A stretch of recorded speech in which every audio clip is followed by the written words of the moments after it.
नमस्ते, मी Snehal गरपणकर. SP9 मराठीमध्ये आपलं पुन्हा एकदा स्वागत. तर पाहुयात आजची विशेष बातमी. कोल्हापूर जिल्ह्याचे पालकमंत्री प्रकाश आंबेडकर यांच्या हस्ते आज जिल्हा परिषद आरोग्य विभागाच्या 5 नवीन रुग्णवाहिकांचे लोकार्पण करण्यात आले.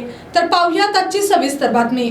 वार्षिक योजना सन 2024-25 अंतर्गत प्राथमिक आरोग्य केंद्रांना रुग्णवाहिका पुरवणे व त्यांच्या देखभाल दुरुस्तीसाठी एकूण 90 लाख रुपयांचा निधी मंजूर करण्यात आला होता.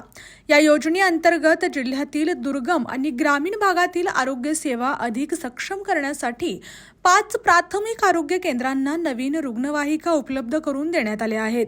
यात प्राथमिक आरोग्य केंद्र सिद्धनेरली तालुका कागल, प्राथमिक आरोग्य केंद्र मांजरे तालुका शाहूवाडी, प्राथमिक आरोग्य केंद्र भादवन तालुका आजरा, प्राथमिक आरोग्य केंद्र दानोळी तालुका शिरोळ, प्राथमिक आरोग्य केंद्र ठिपकुर्ली तालुका राधानगरी यांचा समावेश आहे.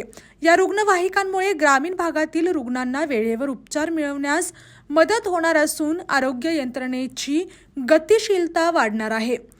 या प्रसंगी खासदार शाहू छत्रपती, खासदार धैर्यशील माने, आमदार अशोक माने, जिल्हाधिकारी डॉक्टर विजय राठोड, मुख्य कार्यकारी अधिकारी डॉक्टर जास्मिन, आरोग्य व बांधकाम सभापती सारिका यशवंत नांदेकर, शिक्षण समिती सभापती शीतल प्रवीण यादव, पंचायत समिती आजरा सभापती जयश्री गजानन गाडे, निवासी उपजिल्हाधिकारी गजानन गुरव, जिल्हा आरोग्य अधिकारी डॉक्टर अनिरुद्ध पिंपळे यांच्यासह इतर जिल्हा परिषद लोकप्रतिनिधी, जिल्हा प्रशासनातील वरिष्ठ अधिकारी आणि आरोग्य विभागाचे कर्मचारी उपस्थित होते. अशाच जिल्ह्यातील, राज्यातील व राष्ट्रीय स्तरावरील ताज्या बातम्या पाहण्यासाठी पाहत रहा SP9 मराठी न्यूज चॅनेल. या चॅनेलच्या माध्यमातून विविध क्षेत्रात उल्लेखनीय कार्य करणाऱ्या मान्यवरांच्या प्रेरणादायी मुलाखती तसेच महत्त्वाची माहिती आणि घडामोडी आपल्यापर्यंत पोहोचवल्या जातील.